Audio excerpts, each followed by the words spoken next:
In fact, I have been approached by President Ali Abdullah Saleh some years ago, and he asked me if I could persuade Anwar to come to live in Sana'a or in Aden.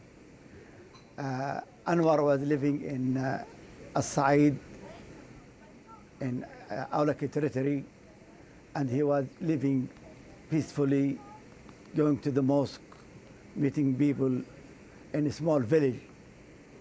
And in fact, and he told me, please try and convince him, we want him to come and live in Sana'a. And the Americans, they don't want him to live in his in the Awlaki Sheikhdom.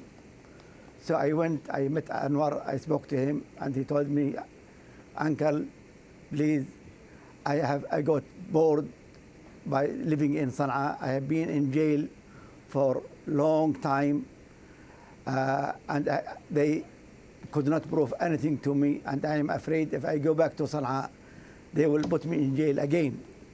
So I want to be alone here in this peaceful village, and please assure them that I have nothing to do whatsoever with Al-Qaeda. I know nothing about it, but I hope they don't force me to go to the end.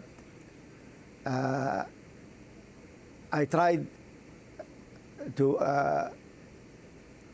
convince him that he will be in peace, but he said, I don't trust neither the American government nor the Yemeni government for my safety, and just tell them that I have nothing to do whatsoever with Al-Qaeda. And all I do, I do it openly. I go to the mosque, I meet people, and that's all.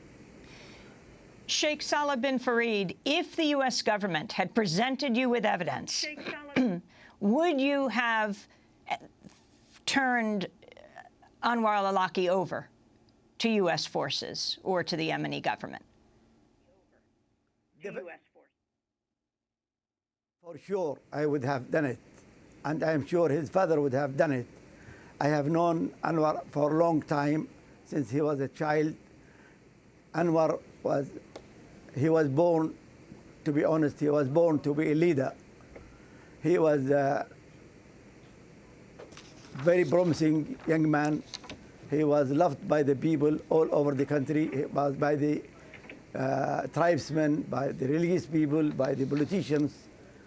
And he was welcomed anywhere he would go. But I assure you, he got nothing whatsoever to do for what they claim. And I am sure I could have handed him over, me and my family. But they never, ever asked us to do that. Nasser al-Awlaki, let me ask you the same question. You're the father of Anwar al-Awlaki. If the U.S. government had presented you with evidence and you were convinced, would you have handed your son over?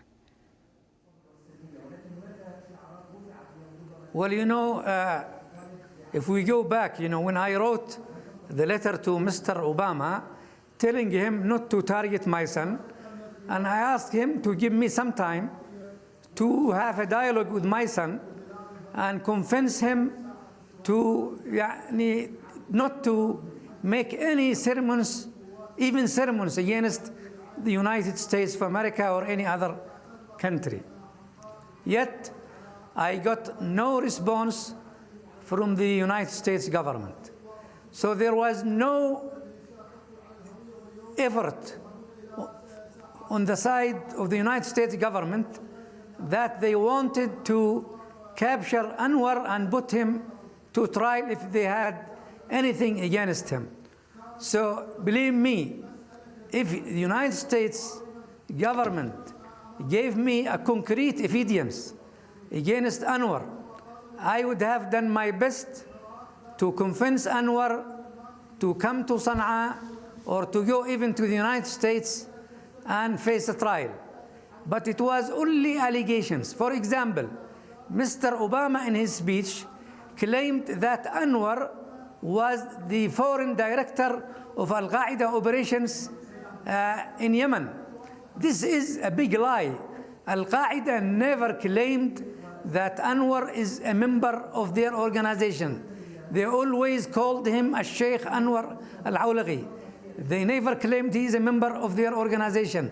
They never said he had an office or any official standing in that organization. Even Anwar himself